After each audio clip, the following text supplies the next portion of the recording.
Aeróbio ou musculação? Qual atividade é mais benéfica para o paciente com hipertensão? Mas antes de responder, se inscreva no canal, deixa o like e compartilha, porque é muito importante para a continuidade dos vídeos. Mas vamos ao que interessa direto ao ponto. Analisando aqui as principais diretrizes de hipertensão, a gente vai falar especificamente da brasileira, publicada agora em 2020. E olha que interessante. Para o paciente reduzir a pressão arterial, a primeira recomendação é a mudança do estilo de vida, ou seja, a mudança de hábitos, por isso que é tão difícil, às vezes, reduzir a pressão arterial. Aí o paciente prefere aderir à terapia medicamentosa, porque mudar hábitos é algo bem complexo. Analisando uma recomendação, reduzir peso, percentual de gordura, o controle do peso, vai ter um impacto entre 2 a 3 milímetros de mercúrio. Outra sugestão, uma dieta saudável. Eles até colocaram um exemplo aqui que seria a dieta 10, em que o paciente aumenta a quantidade de frutas, vegetais, grãos, reduz a quantidade de gordura saturada, gordura trans, aumenta a quantidade de peixes, que isso já é papel do nutricionista. Outra característica, reduzir a ingesta de sódio, principalmente para o paciente que é sódio sensível, aquele paciente que come um pouquinho a mais de sal e a pressão sobe muito. A recomendação também aqui é aumentar a ingesta de potássio. Já tem vários estudos clínicos randomizados, controlados, duplo cego, que evidenciam que a ingesta, a suplementação de potássio tem um efeito benéfico na redução da pressão arterial. E quando a gente compara essas mudanças aqui, nutricionais, reduzir peso, com atividade física, a gente percebe que a magnitude do exercício ela parece ser superior. Tanto do treinamento aeróbio, que eles colocaram aqui, eu deixei até destacado em vermelho, entre 5 e 7 milímetros de mercúrio, quanto do treinamento resistido, já está na nova diretriz. Também estava na antiga, mas a diferença é que eles colocaram treinamento resistido dinâmico e isométrico, principalmente os protocolos com hand grip, que é o aparelho de pressão manual que a gente pode utilizar para mensurar a força. Existem opções de você realizar um treinamento com a pressão palmar também, que parece ser benéfica na redução da pressão arterial. Olha que curioso, porque eu lembro que na minha época de estudante era contraindicado que o paciente hipertenso realizasse isometria. Hoje já existem protocolos muito bem estabelecidos na literatura que evidenciam redução da pressão arterial.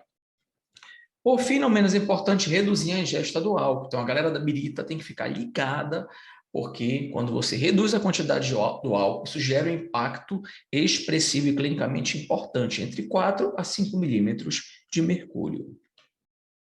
Analisando aqui os principais estudos envolvendo o treinamento aeróbio resistido e resistido isométrico, a gente percebe que existe uma superioridade, principalmente quando a gente compara com o treinamento aeróbio. Tem estudos que encontram uma redução de 12 milímetros, 8 milímetros na sistólica. Na musculação parece ser um pouco mais modesto, próximo de 6 milímetros de mercúrio. E na musculação isométrica ficaria aqui próximo de 6,5 milímetros de mercúrio. Mas todas essas reduções são clinicamente importantes. Falando aqui especificamente de musculação, vou citar o nosso último estudo, em que nós avaliamos, foi uma revisão sistemática meta-analítica, hipertensas ou hipertensas. E olha que curioso, a musculação realizada de maneira isolada, lembrando, foi musculação dinâmica, treinamento resistido tradicional. O treinamento resistido tradicional gerou uma redução próxima de 6 milímetros de mercúrio na pressão arterial sistólica e quase 4 milímetros de mercúrio na pressão arterial diastólica. Resultado satisfatório e clinicamente relevante. Os principais protocolos aqui, eles realizaram com intensidade moderada. Isso é muito importante, porque você não vai colocar o hipertensor para treinar até a falha, até ver Jesus, senão literalmente ele corre risco de infartar treinando até a falha, é contraindicada, a intensidade aqui foi moderada, e eles realizaram um treinamento entre 2 a 3 vezes por semana. Aquele protocolo full body, que ele treina tudo, membros superiores e inferiores. Então, funciona no paciente que é hipertenso. Mas eu vou dar um leve spoiler aqui. Esse foi um estudo que nós acabamos de publicar. Na verdade, ele não foi publicado, desculpa, ele foi aceito. Ele deve ser publicado nesse mês de março ou no próximo mês.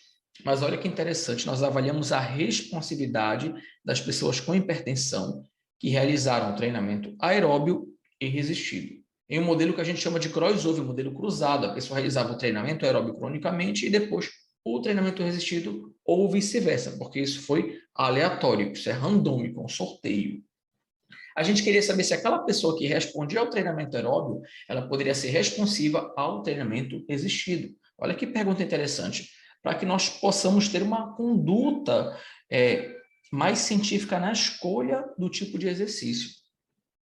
E eu vou riscar aqui, porque essa figura aqui, essa imagem, ela resume bastante o trabalho. Então, olha que interessante.